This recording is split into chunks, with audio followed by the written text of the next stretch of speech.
تاریخ ابن عساکر کی ایک طویل روایت میں ہے کہ زمانہ جاہلیت میں بھی لوگ اس مہینے کی تعظیم کیا کرتے تھے اور اپنے اوپر کیے گئے ظلم کے خلاف کوئی بد دعا وغیرہ نہ کرتے، لیکن جب رجب المرجب کا مہینہ آتا تو ظالم کے خلاف دعا کرتے تو ان کی دعا قبول ہو جاتی۔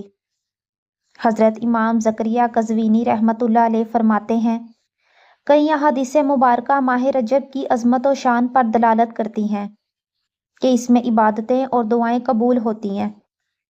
رجب المرجب بہت بابرکت مہینہ ہے۔ یہ حرمت یعنی عزت والے ان 4 مہینوں میں سے ایک ہے جن کی عظمت و شان قرآن و حدیث میں بیان کی گئی ہے۔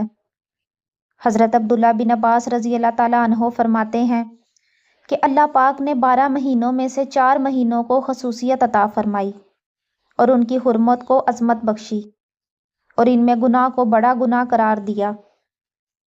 پارہ 10 سورہ توبہ کی آیت نمبر 36 میں ارشاد ہوتا ہے، جس کا ترجمہ ہے کہ بے شک مہینوں کی گنتی اللہ کے نزدیک 12 مہینے ہے۔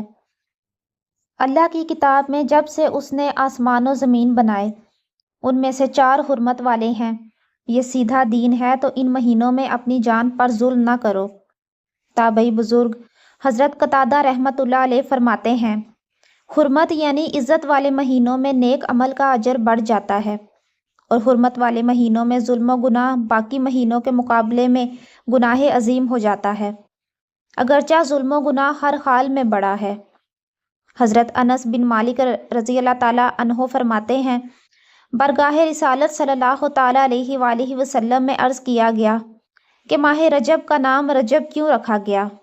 ارشاد فرمایا، کیونکہ اس میں شعبان و رمضان کے لیے خیر کثیر یعنی بہت زیادہ بھلائی بڑھائی جاتی ہے۔ ماہ رجب المرجب کا ایک نام شہر اسم یعنی بحرہ مہینہ بھی ہے۔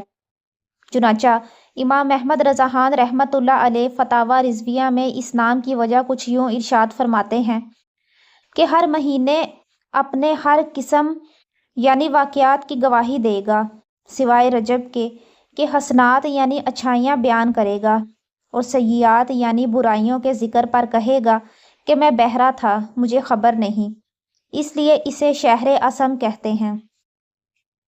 عارف باللہ شیخ ضیاء الدین عبدالعزیز درینی رحمۃ اللہ علیہ بعض علماء کرام سے نقل فرماتے ہیں، جب دور جاہلیت میں لوگ رجب کے مہینے میں نیزے چھپا لیتے اور جنگ سے رک جاتے تھے تو مسلمان اس میں اپنی زبانوں کی حفاظت کیوں نہیں کرتے اور ہتک حرمت یعنی بے حرمتی سے کیوں نہیں رکتے؟ بے شک بعض مواقع پر زبان ننگی تلوار اور نیزہ نوکدار سے زیادہ نقصان دہ ہوتی ہے۔ حضرت مفتی احمد یار خان نعیمی رحمۃ اللہ علیہ اس حدیث پاک کی شرح میں فرماتے ہیں، یعنی رجب میں ہماری عبادتوں میں برکت دے اور شعبان میں خشوع و خضوع دے اور رمضان کا پانا اس میں روزے اور قیام نصیب کر۔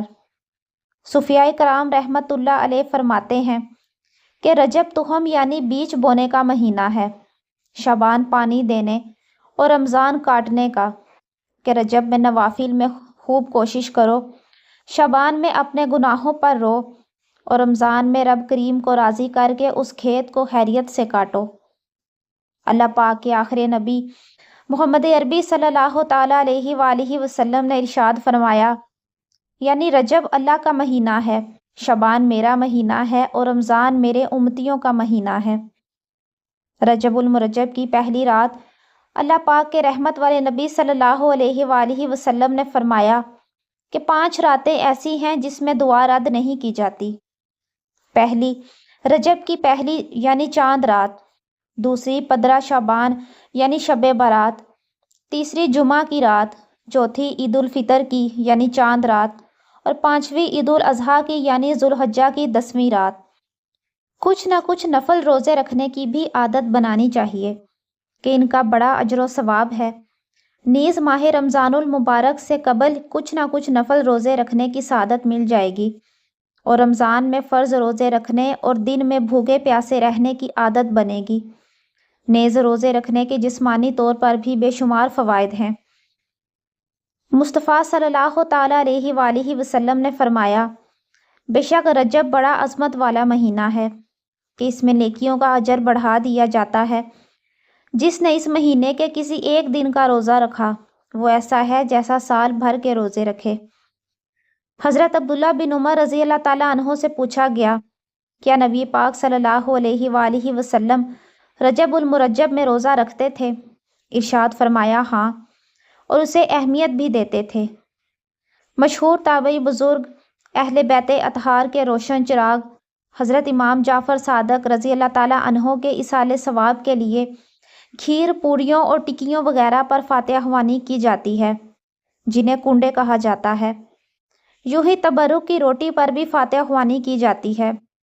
یقیناً ان سب کی اصل ایصال ثواب ہے، جو کہ 100% جائز ہے، جبکہ کسی بھی معاملے میں شریعت کی خلاف ورزی نہ ہو۔